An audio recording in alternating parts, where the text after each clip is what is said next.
Do you remember that saying, if it feels good, do it?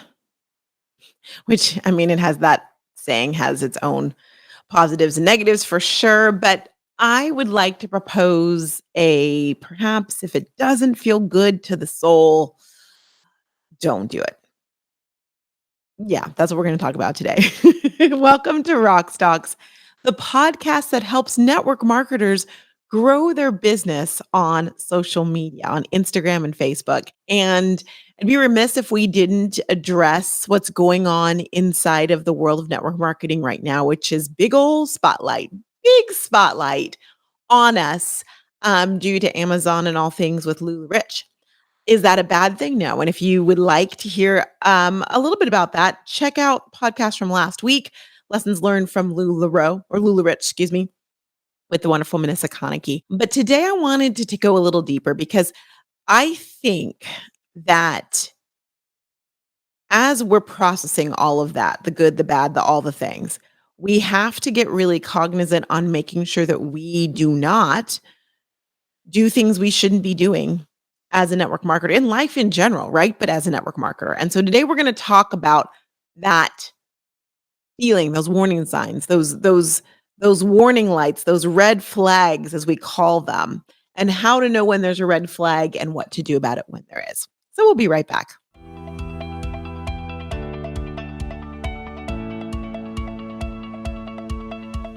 Y'all, Social Templates Club is like rolling and going. Have you ever taken a look yet at Social Templates Club? Do you know what it is?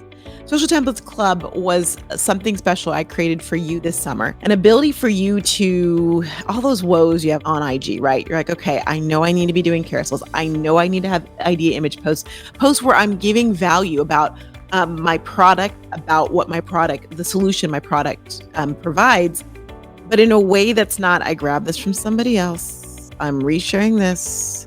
I'm regramming, blah, blah, blah, blah, blah, blah, or taking posts from our corporate that just don't really talk to or speak directly to your target market. And that's why I created Social Templates Club. Each month, you get a plethora for carousel templates, for info image templates, for stories templates, and for reels templates that you can completely customize to make your own so that you're branding yourself. If you have brand colors, you use them, and you're really giving the information people need so they see you as the expert. So they come to you when they want to join someone's team or when they want to buy some product. It's working beautifully for the members of Social Templates Club, and I encourage you to take a look as well. It's only, I'm going to tell you, it's $21. That's it. $21, and you get all of those templates, and you can cancel at any time. Check it out at socialtemplates.club. You'll be happy you did.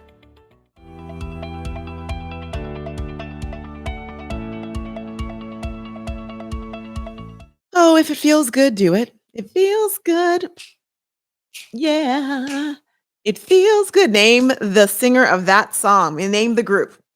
I'll just pretend that you did it. You're right. That's exactly who it is. You can message me on Instagram at Roxtalks if you know. You know, if it feels good, do it. That's kind of that. Again, we're going to pretend that that's like, okay. There's some things that feel good that you shouldn't do. We know that. But what about the things that don't feel good? What about when you're in a business or when you're at a meeting or on a Zoom call or at a conference or when you get a message from your upline or corporate where you hear these things and you're like, gosh, that feels icky, but okay, you said to do it. I'm going to be coachable. At what point do we draw the line and decide that's not something we're going to do? I'm really curious. The reason I ask that is because as we look at what's been happening, the spotlight that's been put on our industry, of course, naysayers are going to pick out the negative things about our industry and show those off. Now, do I know that we're not all like that? Of course, but are there some things that we're doing that probably feel a little bit icky and we should probably stop? Absolutely. I'm a big believer that there's no reason to only talk about the top 0.000000% of network marketers that are creating foundations and adoption agencies in other countries and all these things and living lavish, let's get that word out, that lavish life and say you could be this too. Yeah, they could, but why do we focus on that? Here's why I say that. When we spend all of our time talking about the person who now has 85 cars or who now has I almost gave away some I'll behave, Roxanne. Um, what we're doing is we're making people think we're saying when you join our company, that's what you're going to become. And of course, when they don't, which odds are they won't, then they feel like you lied to them. And you might go, "Well, I put the disclaimer on saying these are just one person's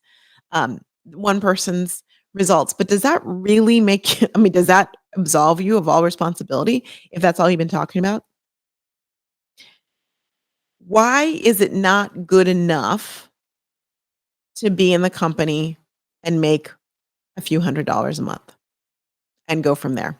Why is it not good enough to be in a company and get great business, skills and meet people you really like and have these life learning lessons? Why is that not enough?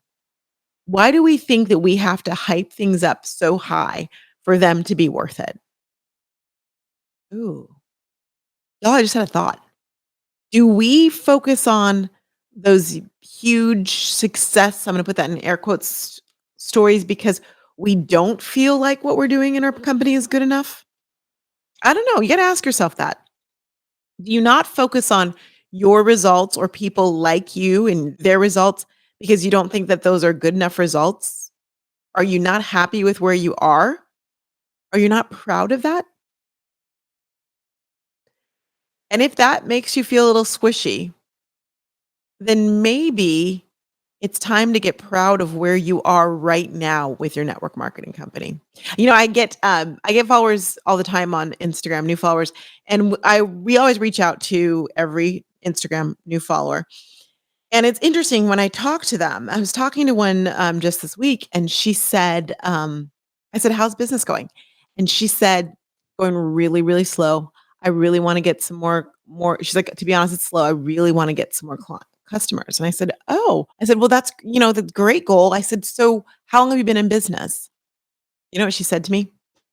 92 days. 92 days, and she felt like it was going slow because she wanted more customers, which she did have customers, but she didn't feel like she had enough. It's really hard to really honestly and with excitement and earnest talk about your company, talk about your business on social media if we're not actually proud of where we are. I didn't know we're going here with this podcast today, y'all, but this just hit me. Like, why are we focused on all these, like, this person did this and they retired their husband, or this person did that and she paid off her school loans? Because maybe we're not happy with where we are. Do you realize that people want to hear about your experience more than they want to hear about anybody else's? True story. That's what they care about. So if you are having problems telling your story on Instagram, on Facebook, maybe on a Zoom live even, or Zoom or a live or whatever it may be because you're not pleased with your business. So perhaps what we need to focus on is getting you happy about your business, getting you to be proud of where you are. And some of that might be looking at the stats, looking at what's out there, realizing I know it's like we are looking so much at other people. And so maybe the stats aren't where you need to go. But in a way, I do think they are. We are so focused, and maybe your company's focused and you're celebrating these people and they joined and all these things, these great things happen. Now they own their own island. And we know we shouldn't be looking to the left or the right. We should just be looking ahead, right? We know that. You know that. I know that. But it's hard not to compare yourself, isn't it? So I'm not for 1 second going to assume you're never going to compare yourself. You're going to compare yourself. You just need to learn how to compare yourself in a way that is healthy, right? Listen, I'm not going to stop eating ice cream. I know I'm going to eat ice cream. I just need to know and teach myself how to eat ice cream in a way where I don't get sick all the time. Just an example. I don't get sick on ice cream, but I could. So, what does that look like? You know, if we're talking about food, we might eat in small increments. We might make sure we have, I mean, if we're lactose intolerant and we want ice cream, we might take one of those pills ahead of time or after, right? Lactate or whatever those are. Um, Maybe we should apply the same thing in the way that we're looking at others, if that's what we're using as a standard for how well we're doing. Someone who says to me she's been in the business for 92 days, 3 months. She has clients, but she wants more and she feels like it's going slow. How does she know it's going slow? She knows it's going slow because she's basing it on something, right? So what is she basing it on? What is your 90-day in, 92 days in person basing her success on? Odds are she's basing it on what she thought was going to happen. Typically, where do we find out where we think something's going to happen? Because we were advertised something and we decided to believe it, right? Or we might put our own stress on ourselves. I'm not saying we don't, but a lot of it comes back to what you were told when you started your business. It really does. Now, for some of you, you're like, I'm 10 years out, but still, it it applies. She feels like she's slow because she probably read or saw or was told something about how quickly you can move and how quickly it will be. It will go. And so she's comparing herself to that. And if you're beyond that by years, who are you comparing yourself to? Probably someone else in the business who's doing it faster than you are. Guess what? There's always going to be someone who's doing it faster. There's always going to be someone who's doing it slower, who's looking at you going, oh man. So when we look, and I hear this all the time from my clients, they're like, I saw a live. This just happened this weekend. Um, One of my clients said, she said, I was watching so and so. She said, she listens to the podcast, so she'll know I'm talking about her. She's another one who's amazing, amazing. She said that we were doing 90-day planning. Remember, I told you I was doing that with my clients this past weekend. And she decided she's going to do 2 lives a week. I said, "Okay, great. What are they gonna be about?" Both about her product. I was like, "Okay, okay. Let's talk through that. What's the thought process behind that? And how are you gonna make a difference?" So it's not like she's talking about this thing again. And she said, "Well, I haven't really thought about how they're gonna be different, but the reason I'm doing it is because I feel like more is better," is basically essentially I'm paraphrasing her. And then she pointed to someone in her company who does lives like 5 times a week or something and talks about how great her business is and how her business is booming. And I said to her, the interesting thing about that is first of all, how do you define your business as booming? Booming, what's the definition of booming? You can't look into the dictionary and see booming means you have X amount of sales. That's not a thing. Booming is a feeling, first of all. Secondly, things always appear more fantastic than they seem, even for the quirky person who's doing a live 5 times a week and may seem a little bit odd. So, yeah, you think if she's doing it, it must be going well. We put all sorts of so if you are having problems telling your story on Instagram, on Facebook, maybe on a Zoom live even, or Zoom or a live or whatever it may be because you're not pleased with your business. So perhaps what we need to focus on is getting you happy about your business, getting you to be proud of where you are. We give all sorts of credit to other people, we don't give it to ourselves. And the credit we give to other people is not actually accurate. Just because she's doing 5 lives doesn't mean it's helping her. Business booming might mean that she has 1 sale, and that might not be your definition of booming. We have got to take a look at something like, okay, I'm seeing her do videos and say, the filter's got to be, I like that for this reason. And this could apply to what I'm doing in this way, but not say she's doing this, therefore she's getting all the business and business is booming, or she's doing this, therefore I should be doing it. Because we shouldn't be doing everything out there. We shouldn't. There's some things you are better at that you should be doing, and there's some things that I'm better at that I should be doing. And if we focus on those things specifically, we could both have truly booming businesses in our definition of booming. So I encourage you, especially as we go into this holiday season and you're going to be out there and out and about on your social media, as you should be, rather than focusing on these Pollyanna people that no one's ever going to meet, but or when they do meet them, they don't actually live up to what they thought they're going to be. Why don't you tell your own personal story? Tell stories of people you actually know in the business.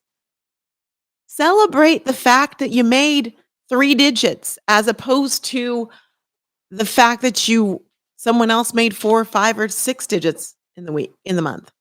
Celebrate that.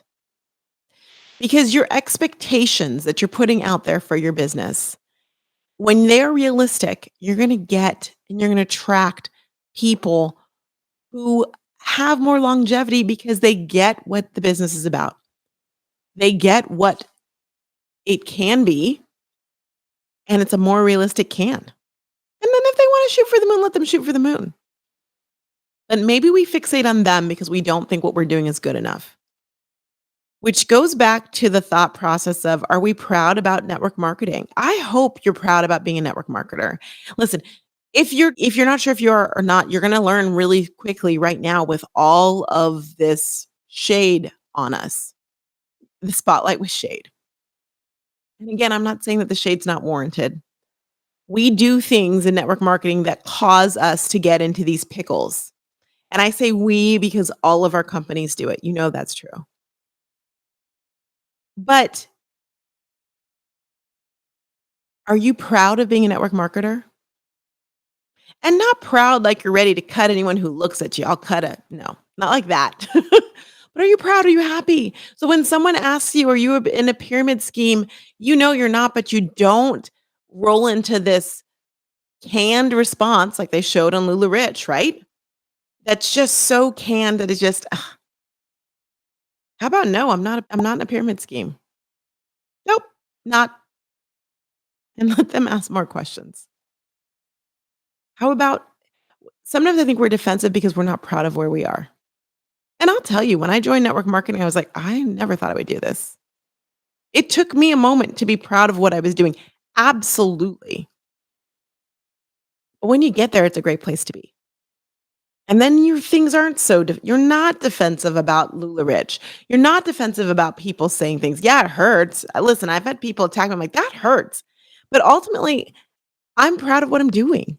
I want you to be proud of what you're doing. I am so proud to be coaching you, to be coaching network marketers, to be lifting you up, to be giving you the tools that you need so that you can rock your social media and rock your business. That makes me proud. And I know that I might at times frustrate the heck out of you because I'm here to push you and I'm okay with that. Because listen, if we do all the rah rah sis kumbah, if everything's like, yeah, that's perfect. Okay, yeah, do that. That's how we get ourselves in trouble. That's how we do the things we shouldn't be doing. The topic of this podcast was supposed to be, if it doesn't feel good, don't do it. I'm getting back there. How about that? How about here? We're getting there after the big squirrel. When someone tells you, as a certain network marketing company did last month, to make a list of 400 of your closest friends and reach out to them with these copy and paste messages that are horrible. If that does not feel right to you, please don't do it. And when they check up in on you and go, well, did you do it? And it's proudly say no. And don't think that that there's some FOMO going on, like you missed out on something because you didn't do something that didn't energetically or morally seem right to you.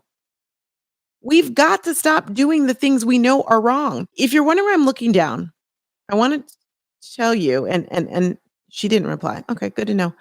I got a message, yes, last week.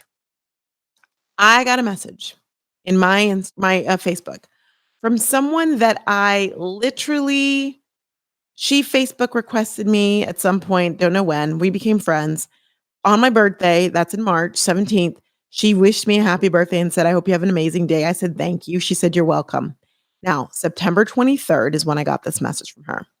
And this is verbatim, as God is my witness. I'm going to screenshot it. I've already done that before, but I'm not going to like out her personally, but this happened September 23rd.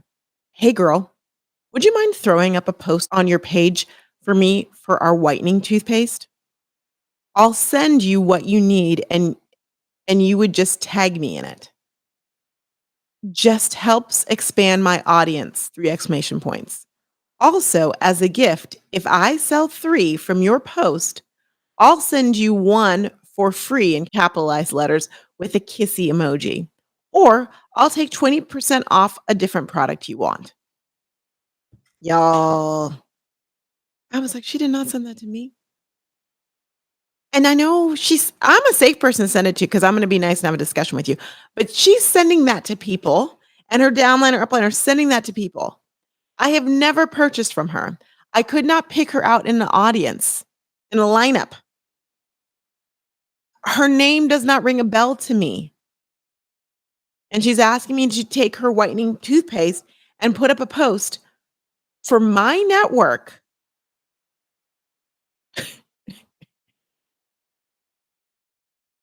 and tell them that they need to try this whitening toothpaste that I've personally never tried.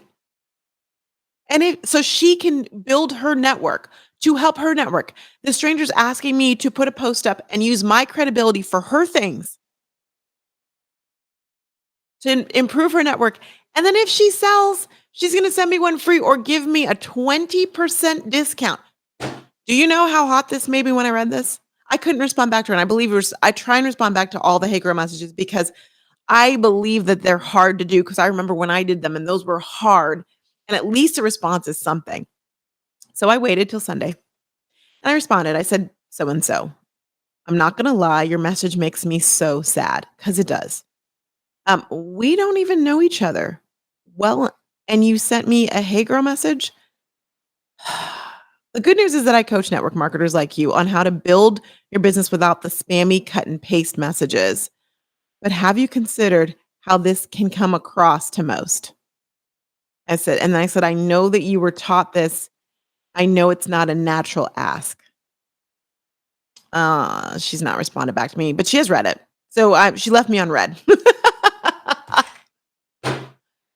We have got to do better. And I want to believe she didn't grow up thinking that was a great idea. If it does not feel good, you're right, it's not. I understand why people are sending those messages, and that message still rubbed me the wrong way. When people complain about network marketing companies, have you ever looked at their complaints? And I'm not saying go look at them. It's not a positive place to be. But their complaints are typically, most of them, I will say, are valid. Getting spammy messages like what I got, asking me to do something for someone I don't even know. Integrity is important to me. My word and when you see me post about something, it's because I like it, I've used it, I believe in it. And if for some odd reason I've never used it, I'll tell you that too. This is not rational. This is what makes us feel I hope you felt slimy when you read that message and you understand why that should make you feel slimy. If you feel wrong about it, don't do it. If we all did that. Now, I'm not saying someone does wake up and think it'd be fun to send one of those messages, but for the most part, if we all practice that, the integrity level of our industry would go up exponentially. I think I've said all I need to say today. I should probably go back and redo the intro because I changed the subject, but I hope we got back there. We did. You know, and being coachable does not mean losing your brain or your morals or your conscience. You know, if it doesn't feel right and you have to rationalize yourself to doing it through doing it, then it's not worth doing. Products come and go, businesses come and go. You are you until you're not you, which means you're dead, which means that what you do matters and how you do it matters. And if we want to truly be better and feel good when we put down our head down on the pillow and be proud of our company and our results at whatever level those results are, we've got to make sure we're doing things with integrity. We've got to make sure that the things that we're doing don't make our stomach turn. Don't make us run for the Pepto or the Mylanta or whatever. I know we can do this. And if you know someone who needs to hear this, or if you're someone who's like, what's wrong with reaching out to 400 people, please message me. I'll have the discussion with you. I'm not afraid to have discussions. I'm not afraid to have unpopular discussions and I'm okay with your opinions. But let's talk this through because we've got to get better. Because the worst thing that can happen is when something like this with like Lula Rich putting this spotlight all over us comes, when we still do bad things, the spotlight is on us. Now would be a good time to redirect and reconstruct our behavior, don't you think? I think so. You guys rock the Casbah.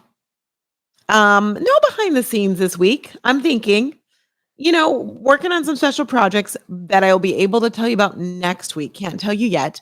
And just kicking off the last 90 days of the year and doing all that I can to help you have a successful 90 days. That's me in a nutshell. There I am. You guys are amazing. I want you to know you're not ahead, you're not behind, you're exactly where you need to be, which means you needed to hear this message today and do with it what you will. I cannot wait to see you next week for another exciting episode of Roxtalks. Talk to you soon.